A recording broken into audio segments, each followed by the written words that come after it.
Assalamualaikum warahmatullahi wabarakatuh. Nama saya Ahmad Khalilur Rahman, NIM 5202418030, Prodi Pendidikan Teknik Otomotif.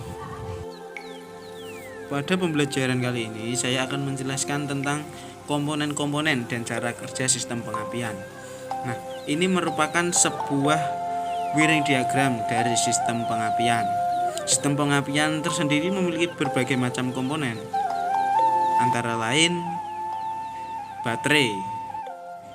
Baterai atau aki merupakan salah satu bagian dari sistem kelistrikan yang ada pada kendaraan, baik pada kendaraan sepeda motor maupun kendaraan pada kendaraan mobil. Baterai merupakan alat yang digunakan untuk menyimpan sumber energi listrik melalui proses elektrokimia, yaitu dari proses kimia dirubah menjadi tenaga listrik saat proses pengosongan, dan sebaliknya dari tenaga listrik dirubah menjadi proses kimia. Komponen yang kedua yaitu fuse atau sekring. Sekring adalah komponen yang berfungsi sebagai pengaman dalam rangkaian elektronika maupun perangkat listrik. Fuse pada dasarnya terdiri dari sebuah kawat halus pendek yang akan meleleh dan terputus jika dialiri oleh arus listrik yang berlebihan ataupun terjadinya hubungan arus pendek dan sebuah peralatan listrik atau elektronika. Dengan putusnya fuse atau sekring tersebut, arus listrik yang berlebihan tersebut tidak dapat masuk ke dalam rangkaian elektronika sehingga tidak merusak komponen-komponen yang terdapat dalam rangkaian elektronik yang bersangkutan. Komponen yang ketiga yaitu ada kunci kontak. Kunci kontak pada sistem pengapian berfungsi untuk memutus atau menghubungkan arus dari baterai ke sistem pengapian. Dengan fungsi tersebut, kunci kontak juga berfungsi untuk mematikan mesin. Karena dengan tidak aktifnya sistem pengapian, maka mesin tidak akan hidup karena tidak ada yang memulai pembakaran pada ruang bakar. Komponen yang keempat ada koil pengapian. Koil pengapian berfungsi untuk menaikkan tegangan baterai 12 volt menjadi tegangan lebih dari 10 volt. Untuk sistem pengapian yang modern, tegangan dari yang dihasilkan bisa mencapai 30.000 sampai 40.000 volt. Di dalam koil terdapat dua buah kumparan, yaitu kumparan primer dan kumparan sekunder. Kumparan primer koil menghubungkan terminal positif dan negatif. Koil kumparan sekunder menghubungkan terminal positif dengan terminal sekunder atau terminal tegangan tinggi.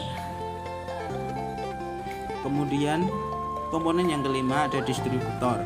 Distributor pada sistem pengapian berfungsi untuk mendistribusikan atau membagi-bagi tegangan tinggi yang dihasilkan oleh koil ke tiap-tiap busi sesuai dengan urutan penyalaan. Pada distributor dengan sistem pengapian model konvensional terdapat beberapa komponen lain, misalnya kontak pemutus, vakum adventure, centrifugal adventure, rotor, dan kondensor. Platina berfungsi untuk menjadi kontak pemutus arus tegangan tinggi, sedangkan vakum adventure berfungsi untuk mengubah atau menggeser kotak poin terhadap bodi distributor sesuai dengan kevakuman intake manifold. Centrifugal adventure berfungsi untuk mengubah saat pengapian berdasarkan putaran mesin. Kondensor berfungsi untuk menyerap tegangan induksi diri yang dihasilkan pada kumparan primer koil sehingga pada kontak pemutus tidak terjadi loncatan bunga api. Kemudian komponen yang keenam yaitu ada busi. Busi dipasang di setiap ruang pembakaran pada kepala silinder untuk membakar campuran udara dan bahan bakar di dalam silinder dengan cara memercikan bunga api di antara elektroda positif dan elektroda negatif. Percikan bunga api ini berasal dari tegangan tinggi yang dihasilkan oleh kumparan sekunder koil. Setelah kita mempelajari tentang komponen-komponen dan fungsi dari sistem pengapian, kita akan mempelajari tentang prinsip atau cara kerja sistem pengapian. Sistem pengapian adalah rangkaian kelistrikan di dalam mesin yang berfungsi mengubah listrik menjadi percikan bunga api untuk kemudian digunakan saat proses pembakaran. Nah, pada saat kunci kontak on, aliran dimulai dari baterai menuju ke fuse kemudian ke kunci kontak on. Nah, pada sistem pengapian konvensional ini terjadi dua prinsip, yaitu ketika kunci kontak on platina menutup dan kunci kontak on platina membuka. Nah, pada posisi menutup maka akan terjadi rangkaian tertutup pada sirkuit rangkaian primer sehingga arus akan mengalir dari plus baterai atau aki menuju ke fuse kemudian ke kunci kontak, menuju kumparan primer koil, menuju kontak pemutus, menuju massa dan akhirnya menuju minus baterai atau ground. Pada saat terjadi rangkaian tertutup ini maka pada koil akan terbentuk medan magnet. Dari yang tidak ada magnet menjadi ada magnet, maka akan timbul tegangan induksi pada rangkaian sekunder. Tetapi tegangan induksi yang dihasilkan ini masih rendah sehingga tidak terjadi loncatan bunga api pada busi. Nah, saat bersamaan itu juga karena arus sudah mengalir ke massa, platina membuka. Nah, pada saat prinsip kunci kontak on dan platina membuka, pada posisi membuka maka aliran arus primer yang mengalir dari baterai menuju ke massa akan terputus. Pada kondisi ini akan terjadi perubahan medan magnet atau juga disebut medan jatuh. Dari adanya kemagnetan dari platina menutup menjadi tidak ada kemagnetan karena platina membuka. Pada saat terjadinya perubahan magnet yang sangat cepat dan hanya sesaat pada koil pengapian tersebut, maka akan timbul tegangan induksi diri baik pada rangkaian primer maupun rangkaian sekunder.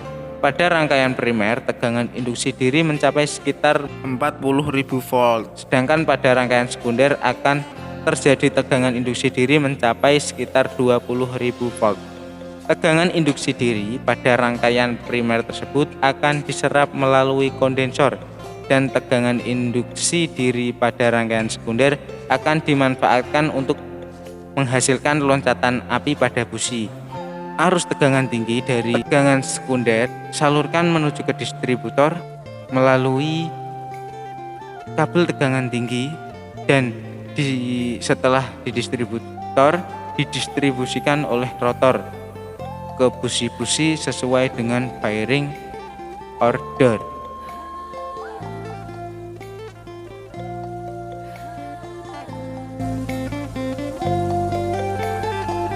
Animasi cara kerja sistem pengapian.